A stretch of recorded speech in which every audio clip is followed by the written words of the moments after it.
एक बड़ा ही शाश्वत प्रश्न, एटर्नल क्वेश्चन,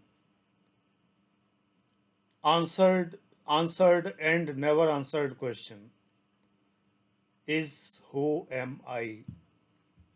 मैं कौन हूं? हाँ हाँ, देख लीजिए, वीडियो देख लीजिए पूरा। वो नहीं है जो सारे लोग बताते हैं। कुछ तो अलग बताता ही हूं अपने चैनल पर। मैं डॉक्टर आनंद प्रदीक्षित, एपीएलएम चैनल के अपने दर्शकों, अनुयायियों और बच्चों से मुखातिब हूं। मैं कौन हूं? चलो मैं से शुरू करता हूं, अपने से। अभी मैंने क्या कहा? मैं डॉक्टर आनंद प्रदीक्षित। क्या मैं डॉक्टर शब्द से डिफाइंड हूं? डिफिल की डिग्री मैंने ली, तो क्या डॉक्टर मैं हूं? क्या डॉक्टर कहने से मेरी इमेज, मेरा चित्र मस्तिष्क में आता है? नहीं।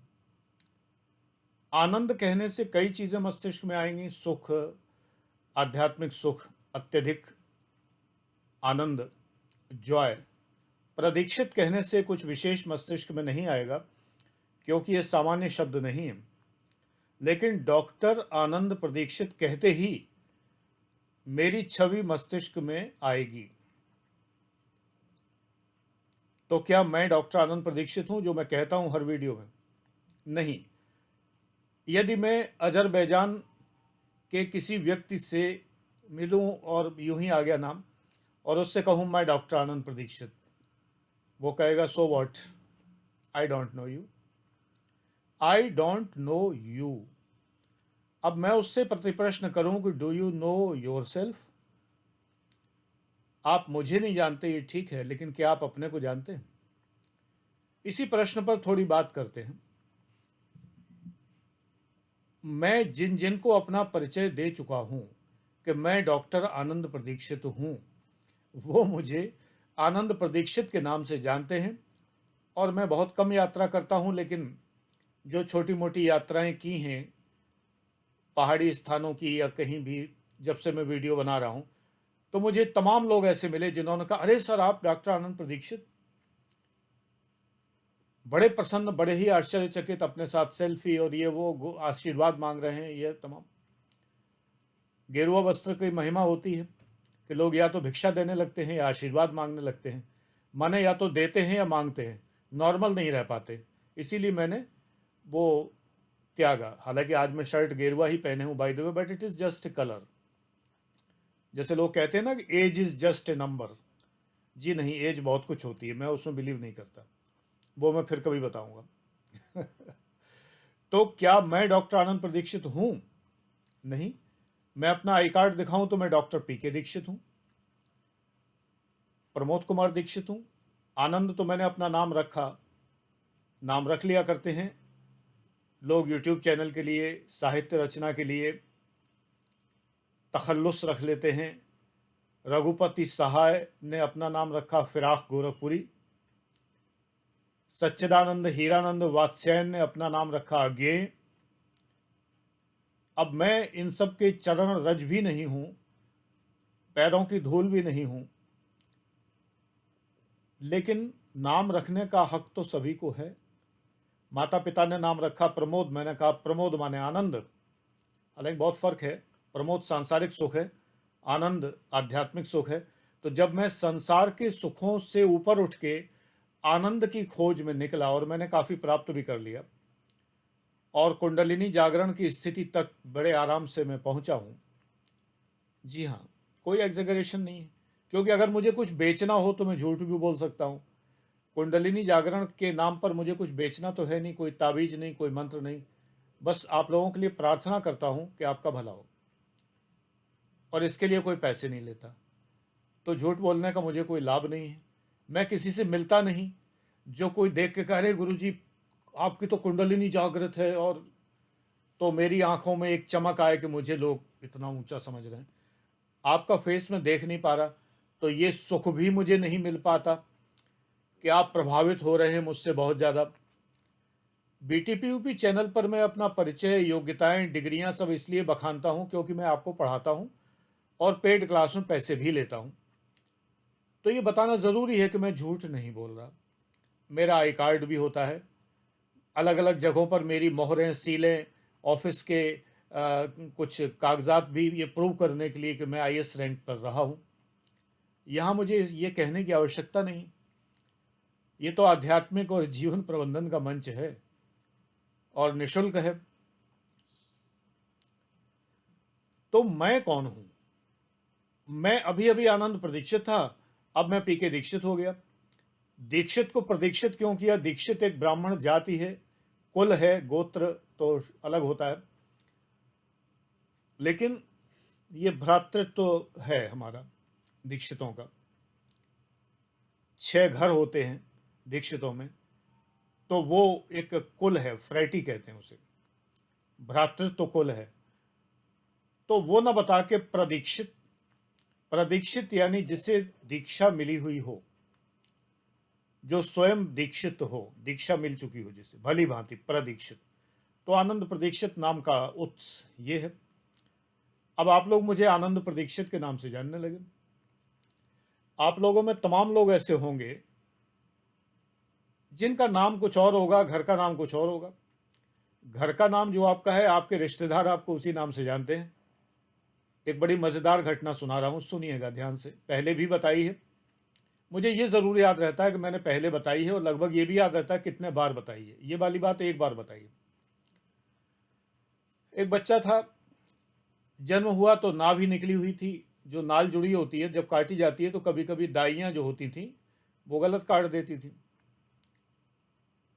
ये बात बहुत पहले की हो गई, मुझसे बहुत बड़े हैं वो, आज हैं ईश्वर कृपा से संसार में, तो 85-90 साल के बीच में उम्र है उनकी। आईपीएस अधिकारी थे, लखनऊ में पोस्टेड थे। ट्रेनिंग के बाद एएसपी या कुछ और जो भी, या एसपी रहे हों, एडिशनल एसपी रहे हों, एएसपी वही। तो वो बच्चा जो है, तो उसके नाभि भी निकली थी, तो थोड़ी ऊपर निकल के कटी वो, तो घर का नाम टुंडे हो गया। टुंडे, टुंडा निकला हुआ है, नाभि को कहते हैं गांव में, इटावा गांव में टुंडा बोलते हैं। तो बच्चे का नाम ही टुंडा हो गया, टुंडा टुंडा टुंडा, और टुंडा निकल गया आईपीएस में। अब जब पोस्टिंग हो गई तो वो अपने ऑफिस के बाहर निकल के कार में बैठने को थे, तब तक उनके गांव के 2 आदमी अधेड़ उम्र के वहाँ से रिक्शा तलाशते हुए, कहीं हजरतगंज से जब जाते हैं गोमती नदी की तरफ, तो वहीं एसएसपी ऑफिस हुआ करता था, पता नहीं है या नहीं वहाँ। तो वहाँ पर जो है वो उन्होंने जैसे ही देखा तो जोर से चिल्लाए, अरे टुंडा टुंडा, अरे ओ टुंडा ओ टुंडा। और इतना ज़्यादा चिल्लाए कि उन्हें लगा कि वो आके गले लगा लेंगे, कृष्ण सुदामा का मिलन हो जाएगा। लेकिन उन्होंने अपना कांस्टेबल भेजा, कांस्टेबल ने कहा क्या बात है, अरे वो टुंडा टुंडा, वो अपाओ टुंडा अपाओ टुंडा। उन लोगों ने कहा ये तो पागल हो गया, इसको पकड़ के ले जाओ। तो उनने उसको धर लिया, जीप में बैठाया और ले गए। बड़ी मुश्किल में छोड़ा, नहीं तो पागल खाने ही छोड़ते जाके। तो अब समस्या ये है कि वो श्रीमान एक्स वाई प्रसाद, जो भी नाम था उनका, वो थे या टुंडा थे। मैं कौन हूँ? अगर मेरे बचपन का नाम, मेरे ज़माने में मुन्ना मुन्नी टाइप के हुए करते थे, अब आजकल तो मुन्नी बदनाम हो गई, मुन्ना वैसे ही रहा, बाद में मुन्ना भी बदनाम हो गया, अब वो नाम होते ही नहीं है। तो सवाल ये उठता है कि हमारे ज़माने के लोग जो हैं वो मैं कौन हूँ, अगर वो किसी परिचित से पूछे मैं कौन हूँ, तो वे अरे भूल गए, मुन्ना हो? नहीं, चाचियाँ, नानियाँ, चाचा, नाना, मामा इत्यादि मुन्ना नाम से जानेंगे, जिसका बचपन का नाम मुन्ना हो। टुन्ना हो, टुन्ना नाम से जानेंगे। लेकिन भारी भरकम नाम, अगर उनका नाम जो है रामाज्ञा प्रसाद पांडे रख लिया गया हो, तो लोग उन्हें, ऑफिस के लोग रामाज्ञा प्रसाद पांडे के नाम से जानेंगे। ऑफिस के लोग आरपी पांडे भी कह सकते हैं, यार दोस्त केवल आरपी कह सकते हैं। तो मैं का उत्तर नहीं मिलता। पूरे जीवन भर मेरे बॉस लोग मुझसे पीके कहा करते थे, आओ भाई पीके आए हैं, देखो भाई पीके आए हैं, ये तो सरेआम पीके आए हैं, हम इनका कुछ कर भी नहीं सकते। कुछ बॉस लोग बड़ी मजाक किया करते थे, क्योंकि मेरा नाम पीके दीक्षित है, पीके आए हैं। मेरे ऊपर कविताएं भी लिखी विभाग के अधिकारियों ने, और वो समारोह होता था विभाग के जन्मदिन का, स्थापना दिवस, तो उस पर पढ़ी भी जाती थी कविताएं, क्योंकि मैं चर्चित अधिकारी था, काफ़ी लोगों की आंख का किरकिरी था। आज भी हूँ, बीटीपीपी चैनल पर लोगों की आंख की किरकिरी, बहुत से लोगों की। क्या कर सकता हूँ, ईश्वर ने मेहनत करने की आज्ञा दी है, मेहनत करता हूँ, और जब मेहनत करूंगा तो परिणाम तो निकलेगा ही। तो मैं हूं कौन? महर्षि रमण को पढ़िए, मैं पर बहुत कुछ कहा है। अलग अलग विद्वानों संतों ने मैं पर बहुत कुछ कहा है। मैंने फेसबुक पर अभी लिखा था, यहाँ पर जो मैं यूज़ कर रहा हूँ वो कॉमन एकदम से यूज़ कर रहा हूँ, जैसे आप यूज़ करते हैं वैसे ही मैं यूज़ कर रहा हूँ। मैंने लिखा था कि कुछ बाबा लोग जो हैं कहते हैं कि ध्यान करते समय कहिए, मैं शरीर नहीं हूँ, मैं आत्मा नहीं हूँ, मन नहीं हूँ, मैं एक आत्मा हूँ, मैं एक विशुद्ध आत्मा हूँ। आपने 3-4 बार तो मिमिया लिया, मैं कर रहे हैं बकरे की तरह। ऊपर से कहते हैं कि अहम भाव समाप्त करिए। तो जब आपको बार बार आप निषेध कर रहे हैं, नकारण कर रहे हैं, कार्ल मार्क्स की भाषा में इसको कहते हैं निगेशन, नकारण, आप मैं का नकारण कर रहे हैं, यानी मैं नहीं हूं, मैं ये नहीं हूं, मैं वो नहीं हूं, एलिमिनेशन थ्योरी कर रहे हैं। ऑब्जेक्टिव टाइप क्वेश्चन है, आपको आता है नहीं, और आप इस तरह से सॉल्व करते हैं उसको एलिमिनेशन से कि सी तो नहीं होगा, ए में ये लिखा, ये तो बिल्कुल नहीं होगा यार, बी भी नहीं लग रहा है, डी होगा। ऐसे ही आप कहते हैं मैं हूं कौन? मैं, बाबा कह रहे हैं, मैं मन नहीं हूं। ओके, मन नहीं हूं। मैं शरीर नहीं हूं। ओके, मैं अपीयरेंस नहीं हूं। अब चौथा ऑप्शन है मैं आत्मा हूं। बाबा ने समझा दिया तुम आत्मा हो। अरे यार ये सही है, मैं आत्मा हूं। इंसान इस संसार में आकर सिर्फ उसकी यही तमन्ना होती है कि वो अमर हो जाए, इसीलिए वो तमाम दवाइयां खोजता है, इसीलिए वो सदैव से अमृत की खोज में रहा है। अमृत मंथन की कहानियां लिखी गई, हमेशा से वो एलेक्सिर की खोज में रहा है कि वो अमर हो जाए। यार क्या करोगे अमर होके? संसार की आबादी वैसी बहुत ज्यादा है, जिम्मेदारी उठा ली, अब चलो निकले। क्या फायदा? नई पीढ़ी अभी नहीं समझती हमें, उसकी भी नई पीढ़ी आ चुकी है, वो बिल्कुल ही नहीं समझती। अब क्या अगली पीढ़ी लात मार के भगाए या टपका दे तभी मरेंगे, तभी जाएंगे दुनिया से? इस अमर होने से क्या फायदा? तो इंसान सदैव से, लेकिन उसकी लालसा दुनिया को भोगने की इतनी ज्यादा है कि वो अमर होना चाहता है या ज्यादा से ज्यादा जीना चाहता है। वेद में भी कहा गया कुर्वन् ने वही कर्माणि जिजीविषेत् शतं समाह, कि हम कर्म करते हुए 100 साल तक जिए। लेकिन 100 साल की तमन्ना नहीं गई भैया, 85 साल कह देते, हाफ सेंचुरी मार के निकल लेते। ये 100 साल सेंचुरी की क्या जरूरत थी? आकांक्षा है, अभिलाषा है, जिजीविषा है, जीने की इच्छा है, 100 साल तो जी ही ले कम से कम, है? तो आत्मा होना चाहता है। क्यों? क्योंकि भगवान कृष्ण गीता में कह गए नैनम छिन्दन्ति शस्त्राणि नैनम दहति पावका न क्लेदयन्त्यापो न शोषयति मारुता। इसका कोई कुछ नहीं बिगाड़ सकता। और इंसान जिंदगी डर डर के बिताता है कि मेरा कुछ बिगड़ ना जाए। तो जब बाबा कहता है कि तुम आत्मा हो तो उसे अभयदान मिल जाता है, उसे लगता है कि यार ये सही है, मैं आत्मा हूं, मैं ना शरीर हूं ना मन हूं। लेकिन आप, मैं का उत्तर ये कुछ नहीं। मैं सिंपली एक सर्वनाम है जो एक प्रतीकात्मक शब्द है, मेरा एक अस्तित्व है। जब मैं कहता हूं कि मैं डॉक्टर आनंद प्रदीक्षित हूं तो आपके मस्तिष्क में एक बात आती है, इस व्यक्ति का नाम आनंद प्रदीक्षित है और इसने पीएचडी कर रखी है। मैं इंजीनियर फलाना हूं, इसका मतलब इसने बीटेक बीई कर रखी है। मैं अधिवक्ता फलाना हूं, इसने एलएलबी या एलएलएम कर रखी है।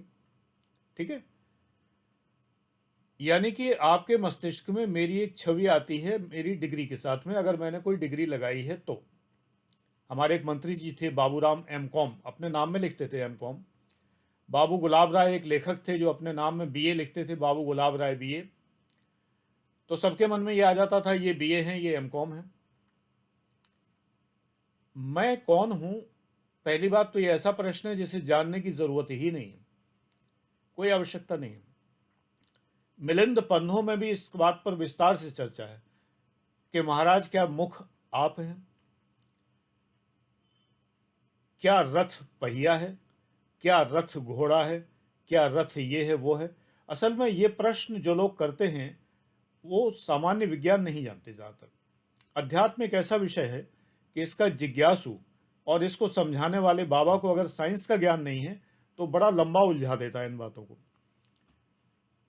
अगर उसे विज्ञान का ज्ञान हो और वो भी एक प्रैक्टिकल, एक अच्छा सा ज्ञान हो, तो उसकी समझ में आएगा। यदि मैं कहूँ एक मेरे पास एक चीज़ है कोई, मैं एक शॉपिंग कर रहा हूँ अमेज़ॉन, फ्लिपकार्ट आदि पर, और मैंने सपोज़ करिए जैसा मेरा शौक़ है, मान लो कि मैंने एक रेडियो पसंद किया या स्पीकर पसंद किया। अब मुझे लगता है कि मेरी टेबल पर ये आएगा या नहीं, तो मैं फ़ौरन उसकी प्रॉपर्टीज़ में जाऊंगा, यानी उसके डिस्क्रिप्शन में जाऊंगा और मैं देखूंगा कि 18 सेंटीमीटर लंबा है, 6 सेंटीमीटर चौड़ा है और 10 सेंटीमीटर ऊंचा है। तो मैं मेज़ पर जगह नापूंगा कि मेरी मेज़ पर रखने लायक जगह है या नहीं।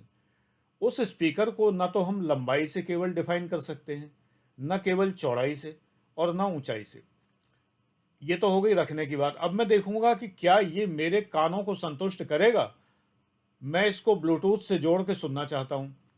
मान लीजिए हरमन कार्डन का है, बोस का है, अब नाम ही काफ़ी है, तो बोस वाले डिस्क्रिप्शन देते नहीं है, लेकिन चलो और बहुत सी कंपनियां डिस्क्रिप्शन देती हैं। तो मैं देखूंगा इसमें ब्लूटूथ है कि नहीं। हाँ, उसमें लिखा है ब्लूटूथ 5.0, 4.0। ओके, संतुष्ट, ब्लूटूथ का काम हो जाएगा। अब मैं देखूंगा अगर मैं समझदार हूँ और ऑडियो फाइल हूँ और फ्रीक्वेंसी की समझ रखता हूँ, तो मैं देखूंगा कि कितनी फ्रीक्वेंसी निकाल रहा है, यानी आउटपुट फ्रीक्वेंसीज क्या है। तो अगर वो दे रहा है 50 से 50 हर्ट्ज से 20,000 हर्ट्ज तक, तो मैं समझ जाऊंगा कि बेस इसकी जो है अच्छी होगी। 20 से लेके और 100 तक बेस फ्रीक्वेंसीज होती हैं।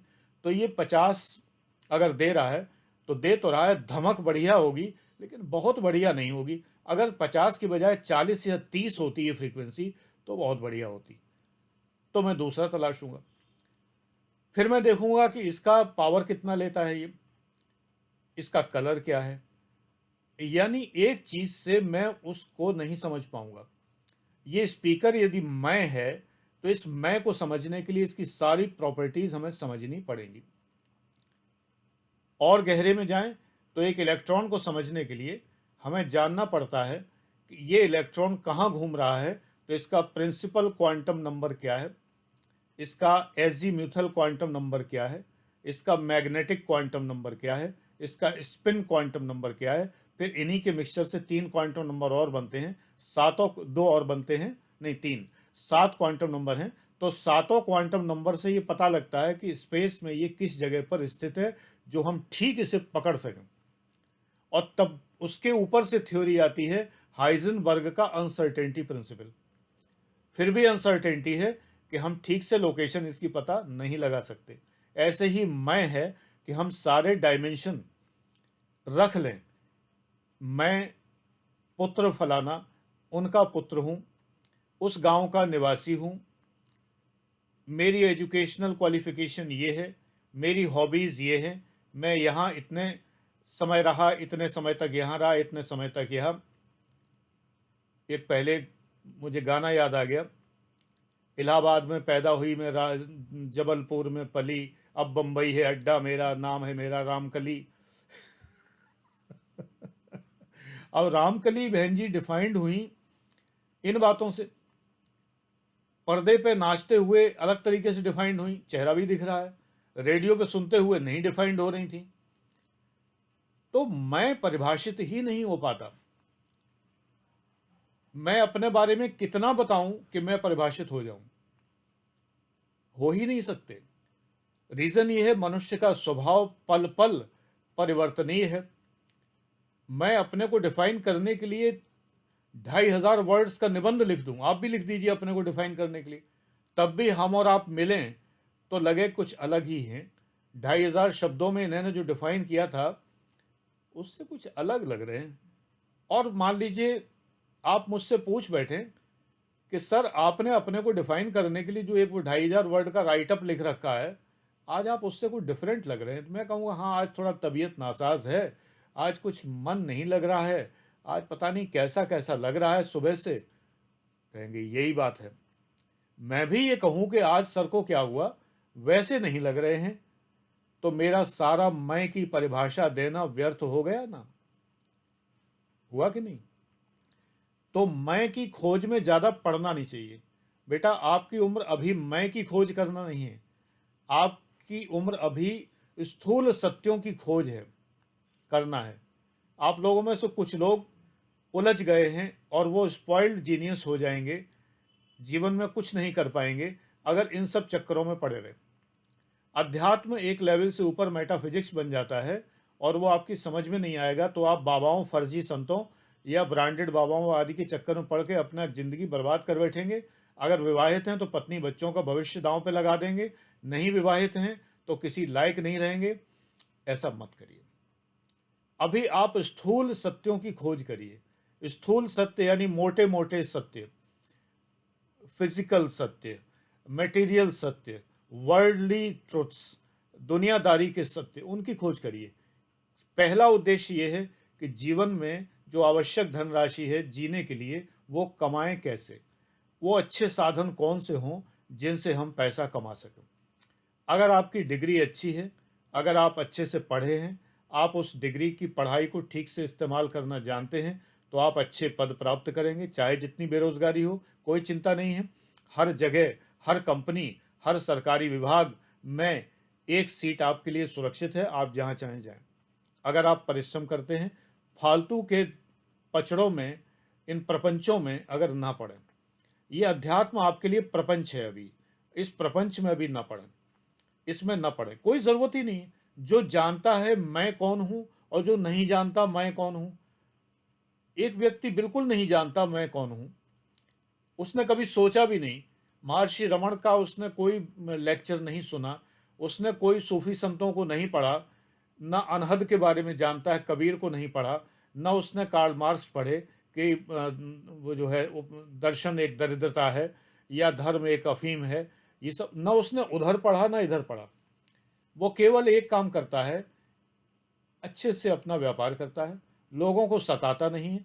ऐसे व्यापारी हैं। और उसकी छवि एक ऐसे व्यापारी की है कि जो लोगों को ठगता नहीं है, ईमानदारी से व्यापार करता है, अपने ग्राहकों की केयर करता है, उन्हें सुविधाएं देता है। और क्या चाहिए जीवन में? इतना धन भी कमा लेता है कि अपने पुत्रों को एडजस्ट कर सकता, सेटल कर सकता है, अपनी पत्नी को खुश रखता है, पड़ोसियों से झगड़ा नहीं करता, लड़ता नहीं, जो लोग जबरदस्ती जलते हैं उनसे मतलब नहीं रखता। इस व्यक्ति को ये जानने की जरूरत ही नहीं कि मैं कौन हूं। सरकारी नौकरी अगर आप करते हैं, ईमानदारी से करते हैं, कर सकते हैं। मैंने अपने चैनल पर कई बार बताया कि आप ईमानदारी से कर सकते हैं। मैंने इसलिए नहीं छोड़ी कि मैं भगोड़ा हूं, कि मैं भाग गया। मुझे लगा कि ये नौकरी का नेचर मेरे हिसाब से नहीं। ईमानदारी का मतलब है कि एक जल्लाद अगर ईमानदारी से नौकरी करेगा तो उसे तो फांसी पे लटकाना ही है। मेरा डिपार्टमेंट सेल्स टैक्स ऐसे ही है कि जो सिर्फ उत्पीड़न करने वाला विभाग है। व्यापारी की खोजबीन करके मेरी इंटेलिजेंस किस में प्रयोग होगी? मैं अगर अपनी इंटेलिजेंस का प्रयोग करूंगा तो कंपनियों, फैक्ट्रियों और व्यापारी को छानबीन करके बर्बाद करने के लिए तो प्रयोग करूंगा, क्योंकि ये मेरी ड्यूटी है कि मैं खोजबीन करूं और उसको रगड़ूं, उस पर जुर्माने लगाऊं और उसको किसी भी हालत में निकलने ना दूं। मेरी तो ड्यूटी है। तो अगर मैं ईमानदारी से करूंगा तो मैं हज़ारों लोगों को सताऊंगा। बस ये मुझे अच्छा नहीं लग रहा था।